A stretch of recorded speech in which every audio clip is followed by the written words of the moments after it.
Okay? Então, vamos lá. Então, como estou procurando uma função objetiva, que era o mínimo da função, eu vou estar procurando uma função que a ressiana dela tem valores positivos, uma seja maior que a outra.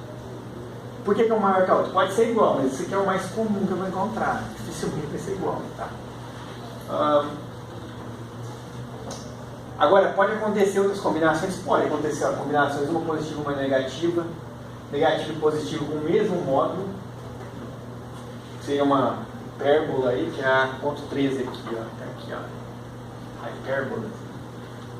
Que é uma célula, né? Então você tem essa função aqui, ó. Qual é a característica dela? Imagina que aqui no meio você tem um ponto de mínimo. Para esse cara aqui, ó, o mínimo está no meio. Agora você tem uma outra função aqui, ó. Essa daqui ela é convexa, essa daqui ela é côncava. O problema da célula é que se você vem de cá, ela está diminuindo. Só que se você vai para lá agora, você cai. Então é um ponto de equilíbrio, está bem no meio, que ele é... Nessa direção, ela dá uma ideia de que ela é um ponto estável, mas só que nessa direção, ela é instável. Na verdade, não é um ponto estável. Só que ela tem essas duas características no mesmo ponto de operação, dependendo da direção que você está indo. E por que isso aconteceu? Porque eu tenho um negativo e um positivo. Então, esse aqui é aquela indefinida que a gente falou, né? Aqui, definido.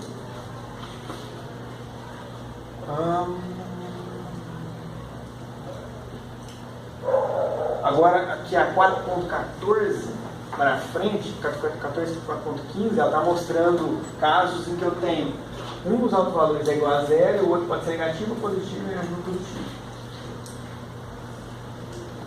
Então você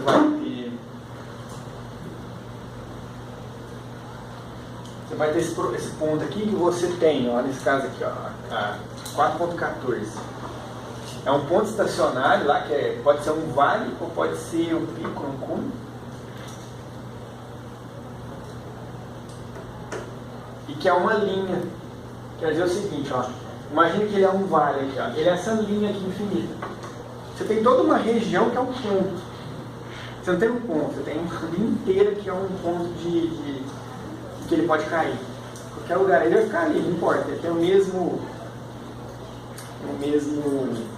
efeito, qualquer um dos pontos aqui nessa região aqui, ó. Embaixo. Uma canaleta. Deu para entender? E pode ser invertido, tá? Isso aqui poderia ser invertido assim. Você tem toda uma região em cima que é um ponto instável também. É o máximo da função. E que não é um ponto, é uma região inteira, uma reta inteira de máximo. Que tem uma reta inteira de mínimos.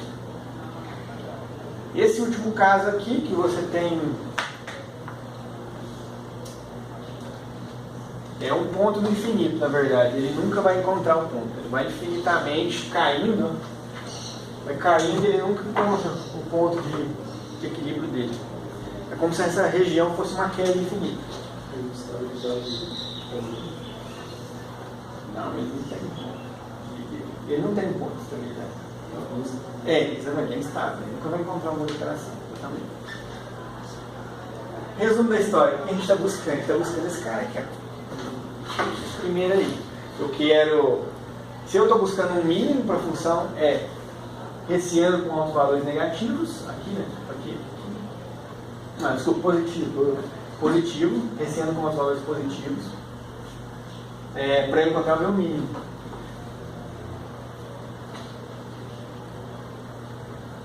Agora, então beleza. Agora, eu vou falar de outro conceito que vão usar os conceitos que a gente falou anterior, que são duas condições, que é a condição necessária e depois a condição de suficiência, ou necessary and sufficient conditions. Então eu tenho uma condição que é necessária e a outra que é suficiente. Com as duas juntas eu formo uma condição de necessário e suficiente para encontrar um ponto extremo, pode ser um mínimo ou um máximo, de um sistema sem restrição. Então, primeiro eu vou falar sem restrição, depois eu vou falar o mesmo exemplo para quando ela tem restrição, ela fica um pouco mais complexo. Então, quando ela não tem restrição, ó, só pegando essa função aqui, ela tem 4 pontos aqui. Ó, o ponto A é uma inflexão, que é a derivada dela, que ele está reserva. Então isso aqui seria o equivalente aí no escalar a ponto de célula. Aqui é um ponto de máxima. Outro ponto de máxima, esse é o máximo global, esse é o máximo local e um mínimo para a função.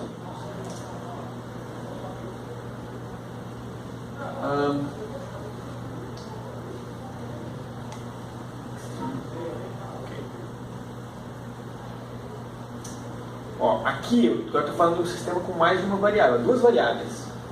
Então, uma função de uma variável era aquele gráfico que eu mostrei para vocês. O máximo, o mínimo ali estava até fácil de encontrar. Se tiver duas variáveis, como é que eu vou fazer? Eu vou ter que olhar, por exemplo, esse ponto aqui provavelmente é o mínimo. Você zera a função. A função, aqui nessa região, aqui, todos têm o mesmo valor, a função. Aqui tem o mesmo valor. Mas eu posso observar que quando eu estou vindo para cá, ela está aumentando. O valor da função. Provavelmente para cá está aumentando. Então, se eu tiver nesse ponto aqui, eu vou falar, opa, se eu vier para esse sentido aqui, eu estou diminuindo. Aí a gente vai começar a introduzir o conceito de gradiente agora. Então eu tenho que ter um vetor que me diz qual é, porque lá da função está aumentando ou diminuindo o valor dela. É o gradiente.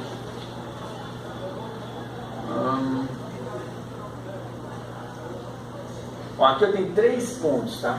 Esses dois são mínimos da função.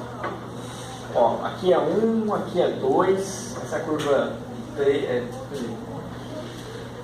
2, menos 2, sei lá, não sei se é da função. Isso aqui é do gráfico, esquece. Mas essa função deve ser mínima e aqui vai aumentando os valores. Deve ser isso. Esse ponto aqui é um ponto de célula, porque nessa direção aqui ele está diminuindo. Ele vai atrair nesse sentido e aqui ele vai aumentar. É isso que ele faz. Esses pontos são pontos de equilíbrio, esse não é ponto de equilíbrio. É ponto mínimos e ponto de célula.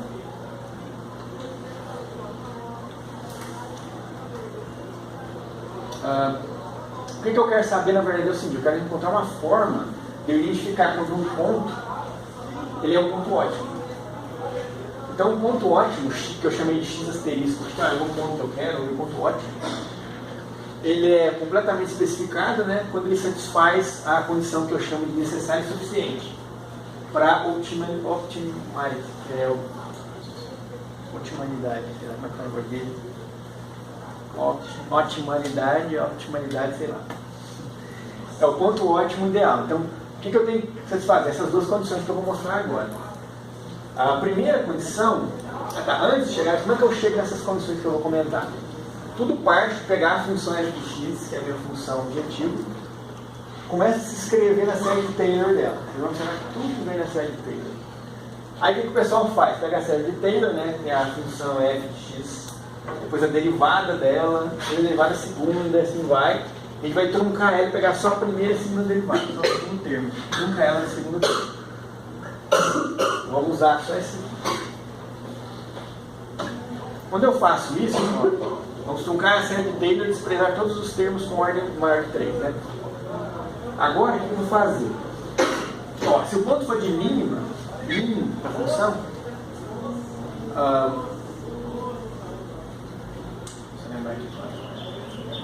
tá, esse aqui é o ponto de mínimo, tá? F de x0, porque esse é o valor ótimo. Então, qualquer valor de f de x que eu tenha menos o ponto ótimo vai ser maior ou igual a zero. Porque imagine que você tem uma curva assim. F de x0 é o ponto lá embaixo, o último ponto. Qualquer valor de f de x vai ser maior ou igual a f de x asterisco. Então, você tem que obedecer essa regra aqui, ó. Se você quer um ponto de mínimo para x0, vai ser maior, f de x, qualquer valor de x vai ser maior ou igual a f de x0, que é o mínimo. X é global mínimo global, né? Essa equação tem que ser respeitada. O delta de x nessa equação é o x menos o x asterisco.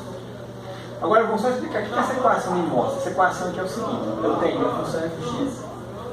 Então na série de Taylor, vocês recordam dela, eu coloco sempre a função f do ponto de operação, depois mais a derivada da função vezes o delta x.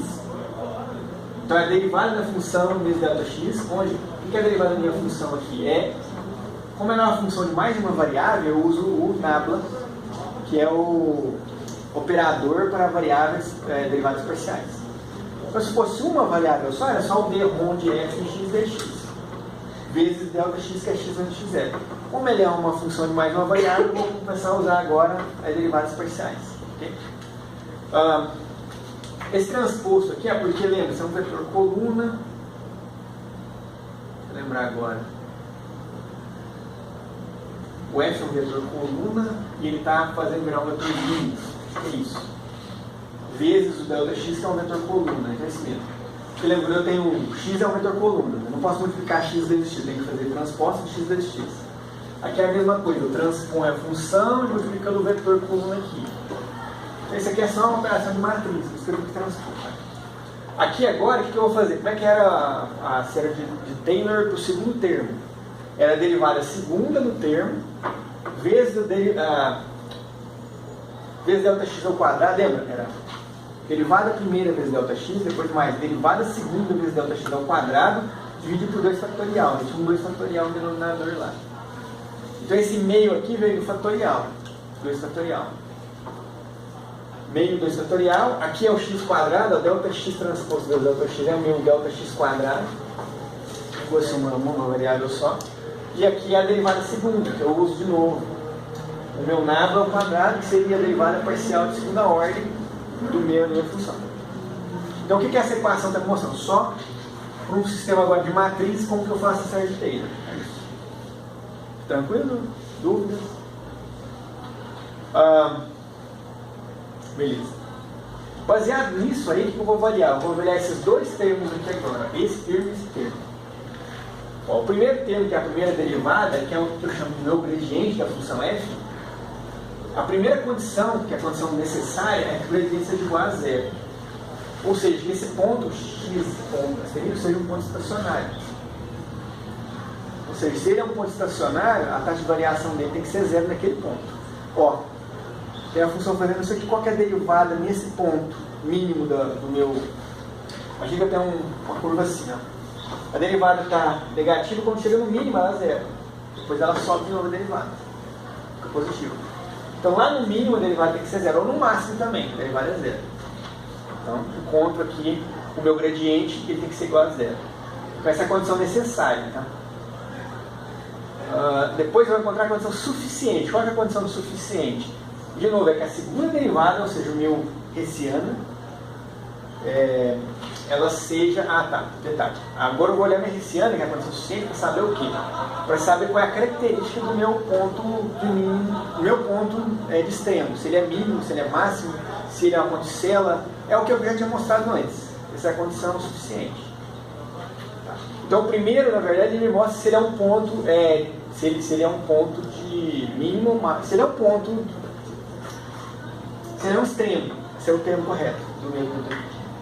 Achei um ponto de extremo. Agora, que tipo de ponto que ele é? Eu vou olhar a segunda condição, para saber se ele é um mínimo, um máximo, se é um positivo definido, semidefinido, indefinido. É isso que eu quero saber. Então, não falei nada novo do que eu já tinha falado para vocês aqui. Eu só estabeleci de forma formal a aplicação tanto da minha hessiana quanto do meu gradiente agora como uma condição necessária e uma condição suficiente para saber se um sistema, uma função objetivo, não linear, segunda ordem, sem restrição, para poder caracterizar ela. Estou caracterizando, encontrando o ponto dela de extremo e sabendo se é o máximo ou o mínimo.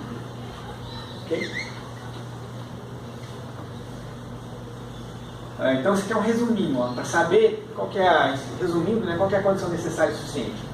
Tem só mais uma coisa que eu não comentei. O primeiro item que ele colocou aqui é que a fx tem que ser diferenciada 2 vezes. Então, se ela não for diferenciada 2 vezes, não dá nem para calcular hessiano, tá? Nem o gradiente nem hessiano. Aí depois eu olho se o gradiente é igual a zero, nesse ponto que eu chamo de ótimo, que encontrei, que eu quero encontrar, na verdade, né? E depois a hessiana também nesse ponto, se ela é o quê? O que ela for, ela vai me dizer que tipo de ponto eu encontrei. Se ele é um ponto de mínimo, de máximo, se é um ponto de célula, enfim. Ok? Eu sei que há muita informação mesmo. Mas não se preocupe, porque na verdade nós não vamos usar esse conhecimento aqui para projetar o compensador LQR. Eu estou dando uma geral, para vocês entenderem a ideia a ideia da otimização e depois nós vamos focar especificamente no LQR. É um caso bem mais específico, então tem menos Menos não, na verdade tem bastante coisa para ver lá, mas isso aqui eu estou fazendo um geral, depois eu vou mais um pontual. Eu só não entendi. Como é que você acha o x asterisco? Você vai testar uma diferença? Não, é que eu não cheguei lá ainda. Aí vai ter um método para encontrar ele. Entendeu? Estou pensando aqui um pouco. Aí tem os métodos para encontrar ele. Ok, aqui. Linear Programming Constraints. Tá. Aqui agora eu vou passar a falar do que? Do problema, função objetiva não linear, ou as restrições não lineares, agora não mais lineares, como eu falei antes. Não, desculpa, eram não lineares. Não linear do mesmo jeito, já eram, continuam sendo não lineares, só que agora com restrição. O que mudou do que eu mostrei antes para agora é que agora tem restrição, tá? Desculpa. Antes eu não tinha restrição, era só a função não linear. Agora eu vou ter a função não linear com restrição que podem ser não lineares também. Agora o que eu quero olhar? A mesma coisa, eu quero olhar como é que eu identifico qual é o meu ponto. É ótimo, e como é que eu testo ele, e como é que eu encontro o tipo de ponto que eu vou ter. Tá? Então aqui ó, a função que tem um vetor de variáveis, as minhas restrições H e G. Normalmente desse livro aqui eles usam G para desigualdades e H para igualdades. Tá? Os dois tipos de restrições que a gente pode ter. E aí tem uma jogadinha que eles fazem, que eu não vou entrar nos detalhes, mas que eles transformam desigualdade em igualdade. Eles mudam um pouco aqui, transformam em igualdade e simplificam tudo para igualdade. Tá? Para facilitar na hora de você encontrar a solução do problema. Então um exemplo aqui, ó. Para chegar nesse método chama First Order Necessary Conditions for a Local Experiment. Então a condição necessária que eu tinha falado antes, que era para o sistema sem restrição, chamava condição necessária e suficiente. Agora tem esse nome aqui de primeira ordem, condição necessária e suficiente de primeira ordem, que é para quando o sistema tem restrição. Então o primeiro exemplo, vamos pegar essa função aqui, ó, x1, x2, e a minha restrição é h. Olha que a minha função objetiva é linear, a restrição é não linear. E aí a gente vai fazer o quê? Nós vamos calcular para a minha f, né, o gradiente da f, eu vou calcular o gradiente da h. Eu calculei para os dois casos. O gradiente da f deu 1 em 1, o gradiente da minha h deu menos raiz de 2 mais raiz de 2. E aí o meu ponto x ótimo, que eu vou encontrar, é menos 0,707 menos 0,707. Como que eu encontrei isso? Graficamente seria assim, ó, minha função f de x é essa reta.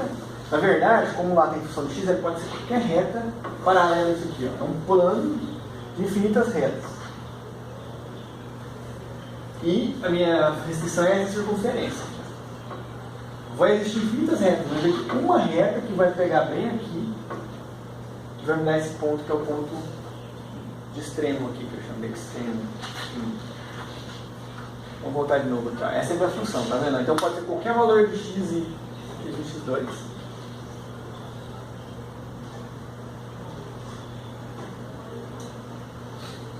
Verdade, e nem tem restrição, pode ser qualquer reta. x1, x2 menos 1 é o círculo, tem uma coisa que está faltando.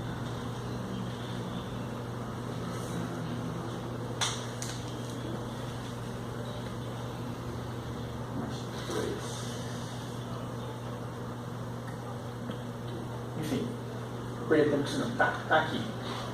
Esse é o ponto, que eu chamei de ponto de ótimo. Quando ela cruza bem esse ponto aqui.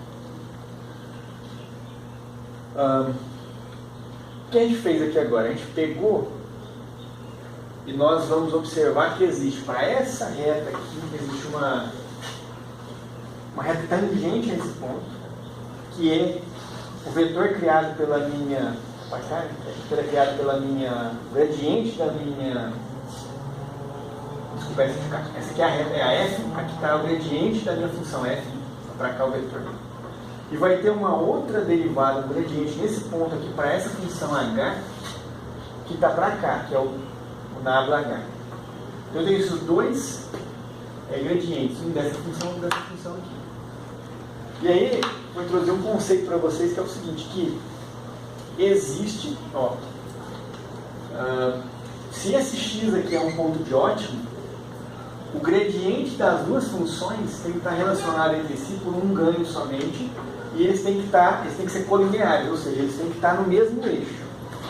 Então eu não posso dar um gradiente para cá e outro assim, eles têm que estar assim, um para lá e para cá. E essa relação entre eles, esse ganho é chamado de multiplicador de Lagrange, esse lambda aqui. Então vai existir esse multiplicador de Lagrange aqui. Resumo da história é o seguinte: o ponto de ótimo é onde os dois aqui tiverem derivado ou gradiente tanto dessa função quanto dessa função, que vão ter vários gradientes, mas no ponto de ótimo eles têm que ser colineares. E a diferença de amplitude deles aqui vai ser um ganho. E o sinal também que aparece lá, né? Então vai ser vezes menos alguma coisa.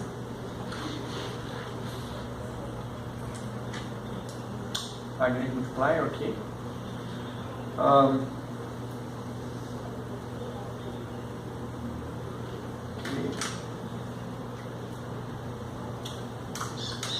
Beleza, só que o que eu quero na verdade ainda não é esse multiplicador de Lagrange, né, que eu mostrei não. O que eu quero de verdade eu vou pegar e vou transformar aquela equação lá, se você olhar aqui, ela estava na gradiente de f igual a menos lambda gradiente de h. Eu vou passar esse termo para cá e vou chamar isso tudo de uma função L, que vai receber o nome de Lagrangiano. Lagrangiano. Isso aqui é o Lagrangiano. O Lagrangiano da função f e da função h. Então ele inclui nesse Lagrangiano a minha função objetiva e minha restrição, tudo ao mesmo tempo. Ele criou uma forma de juntar as duas coisas e aí ele colocou uma variável no meio aqui que apareceu. Lembra, inicialmente nossa variável era só o x.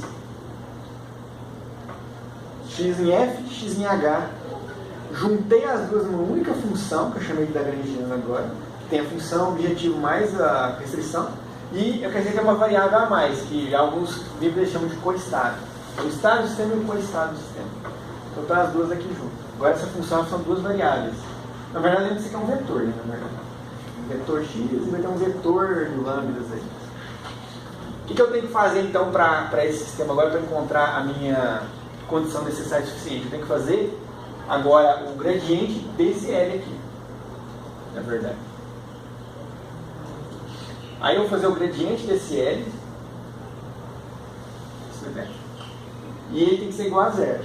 Não, lembra que na condição anterior era o gradiente da f tinha que ser igual a zero?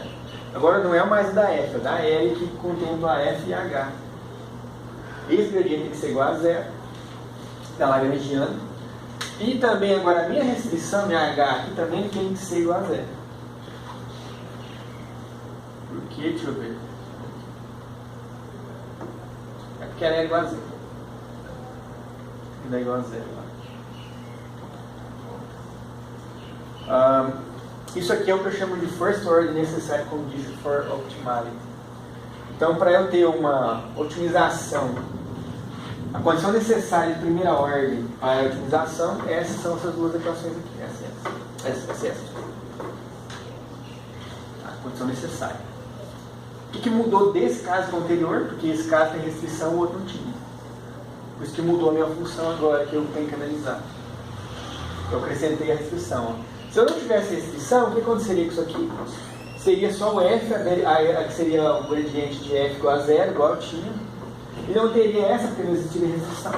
Então, aquela outra é um caso particular dessa, que eu acabei de falar anteriormente. Ok?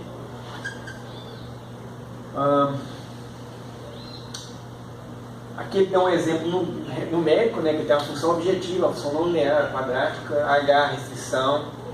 Aí ele calcula o Lagrangiano. O Lagrangiano é a f, está ali, ó, mais lambda vezes a minha restrição. Faço que a derivada agora da minha Lagrangiana. Eu faço a derivada com relação às variáveis x. Se eu olhar na equação aqui, ó, esse nada de x é porque eu estou derivando com relação a x. Por que no caso anterior eu não colocava nada? Porque era só uma variável. Só tinha x. Então, o gradiente de x é a derivada em relação a x. Como ele tem duas variáveis, eu tenho que especificar para qual variável eu estou fazendo as derivadas parciais, para o x ou para o ano. Então, nesse caso aqui, eu fiz as derivadas com relação a x. Como são 2x1 e x2, eu fiz para x1 e para x2 derivadas parciais e encontrei. Ele também calculou com relação ao lambda aqui, na verdade, mas não precisava ter feito isso não. É porque isso aqui, na verdade, é o h dele. Ó. Apesar de ter pego o H dele, ter feito o A zero. Não? Quando ele derivou, ele encontrou o H. Desnecessário ter feito esse passo aqui. É porque ele só olha se o H é igual a zero e olha se o gradiente do Lagrangiano é igual a zero. Aí ele fazendo isso aqui, resolvendo essas equações, ele vai encontrar x1 é igual a menos 1 sobre 4, menos 3 sobre 10. Aí ele foi, resolveu e encontrou ó, que o lambda é igual a isso, x1, x2. Ele achou os dois mínimos e aí o Lagrangiano é responsável por isso.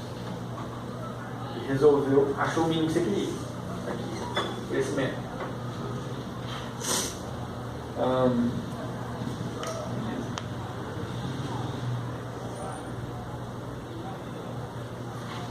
Beleza.